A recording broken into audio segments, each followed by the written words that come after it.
Welcome back to the Derelict Workshop renovation series. So far I have cleared out decades of old junk, rebuilt the chimney, repaired the leaky roof and installed a log burning stove, and have started replacing and treating the rotten floors. In this episode I'll be digging up the workshop floor and excavating mountains of junk and soil away from the outside of the building to help keep the walls dry.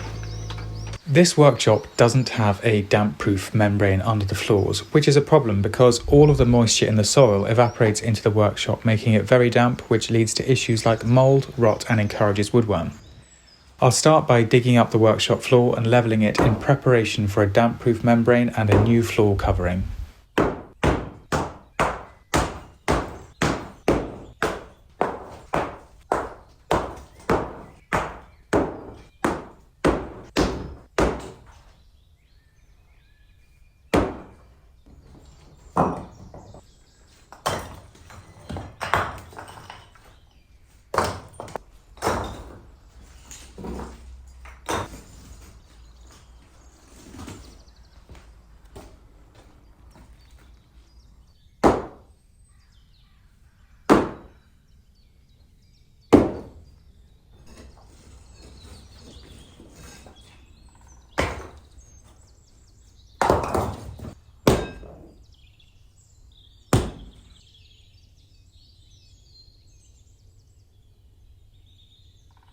It looks like this could be a mouse or rat's nest, and there's plenty of bedding here. Something very questionable there. Let's have a look. Oh yes, a rat's skull. Those are its front two teeth there. Nice.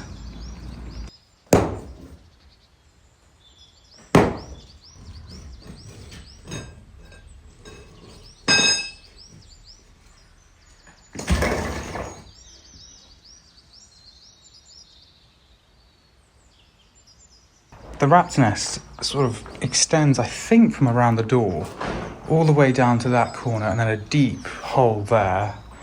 They had a run across the middle of the room there, a run through there and then to over here. So really they occupied the whole space underneath the concrete slab, which is dead impressive.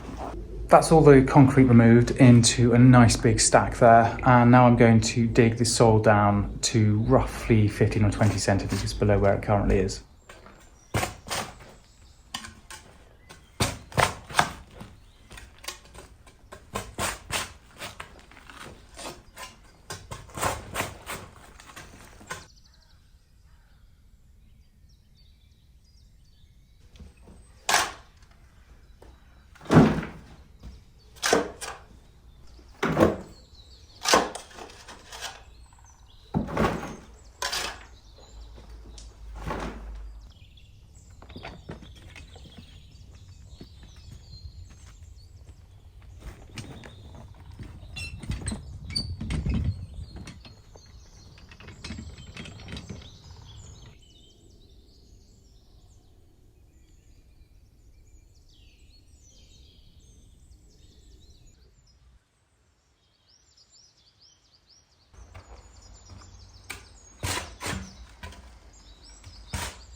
That was an absolute mission to get that all removed, but now it's all gone, we can start building it back up again. So we started off roughly 30 centimetres up, then removed 10 centimetres of concrete and a further 20 centimetres of nasty heavy clay soil. The next step is to use the old rubble from the concrete floor as the base, and then build it up from there.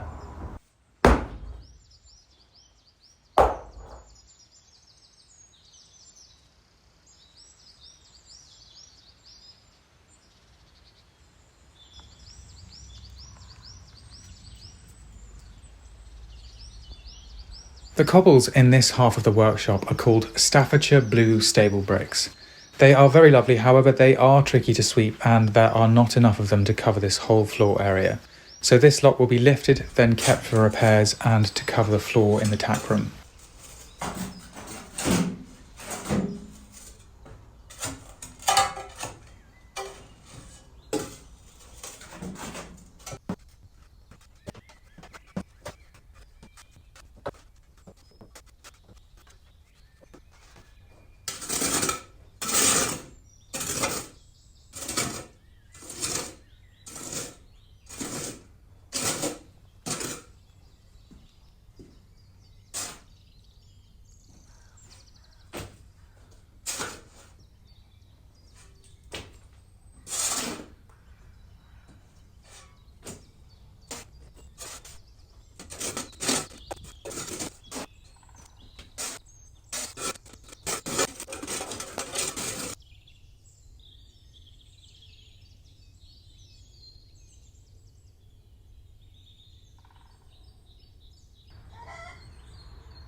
This is looking so much better. We've got this down to level, then through here. This is incredibly wet. It's where the roof and gutter just pour into this gap, so that's great to get done. This is all going to the skip. Oh, what a relief, so much better. And this must be at least 2 feet drop on the side of the wall there, where water was just getting sucked in. This mound of earth and rubbish got dragged out of the corner, and I'm going to attempt to remove the rubbish from it and keep the soil. And so far it's working quite well. I've done a little test run, but it means that I don't have to pay for a full skip if I do the filtration myself. I'll see how I go. I'll give it an hour and go from there.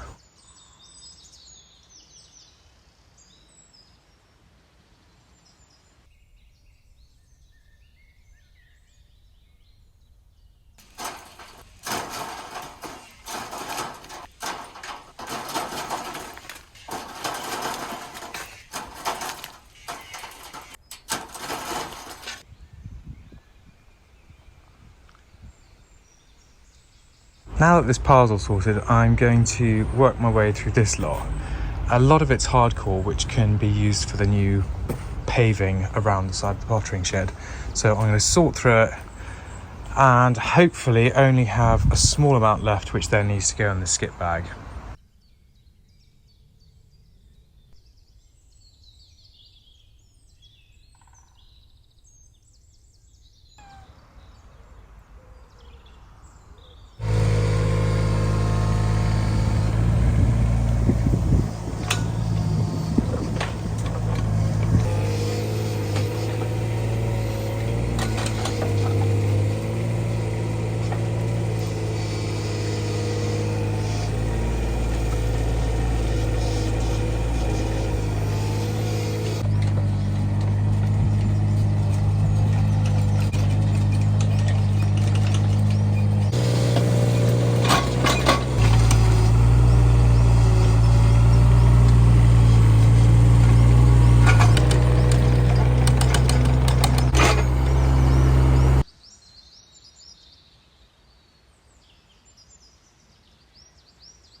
Well, that was quite a stressful situation. We're on someone else's driveway who was very kind enough to allow us to use it, but we were blocking the driveway with the big lorry which was collecting all the soil. But now we are fully dug down to a decent depth. Should be much drier inside the building. Fantastic. Rather than laying a concrete workshop floor, which makes a lot of sense for most workshops, I have decided to buy a load of reclaimed limestone paving slabs from Facebook Marketplace. The ones I have found are almost certainly Indian sandstone, which are therefore much more affordable and usually have a more uniform thickness than traditional York stone slabs.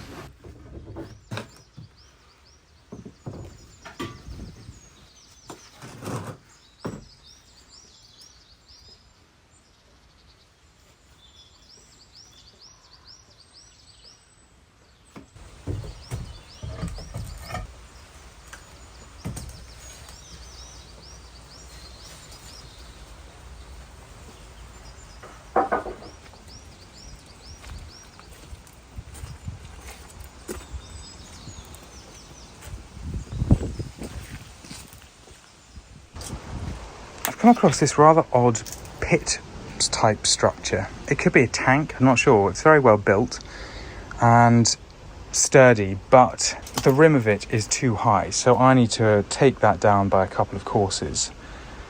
And then I'm going to fill this back in with rubble and hardcore to then overlay a path. The only risk is, given how sort of soft and deep this is, there's a chance that the path may sink at this point, but that's just a risk I'm going to have to take, because to remove all of this soil is impractical. So I found this ground fabric listed on eBay for probably about 10% of its normal price, and it looks like it's the offcast of the printing industry. So we've got char grilled chicken breast chunks. It's durable, it allows water through, doesn't allow earth through, so it should keep the hardcore on this parking area nice and free from soil and should suppress weeds. Perfect. That's the hardcore down, and I've found these old concrete reinforced coal bunkers which are going to be thrown away, so I thought I'd smash them up and use them as hardcore.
Although it doesn't look like it, that is apparently 10 tons of Type 1 MOT.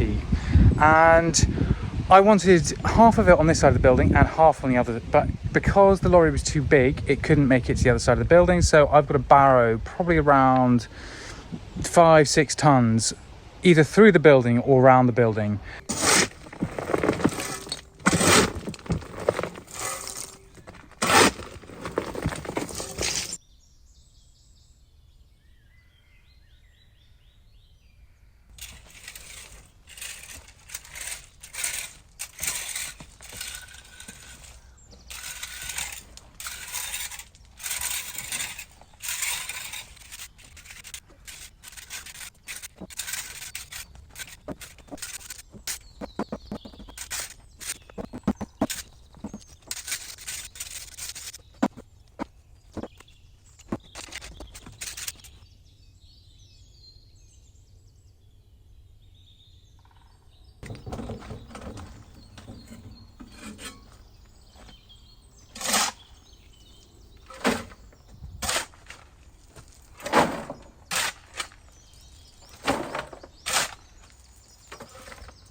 In the next episode, I'll be completely renovating the woodshed, emptying out heaps of junk, getting rid of the monster ivy and replacing the roof before filling it up with wood for future projects.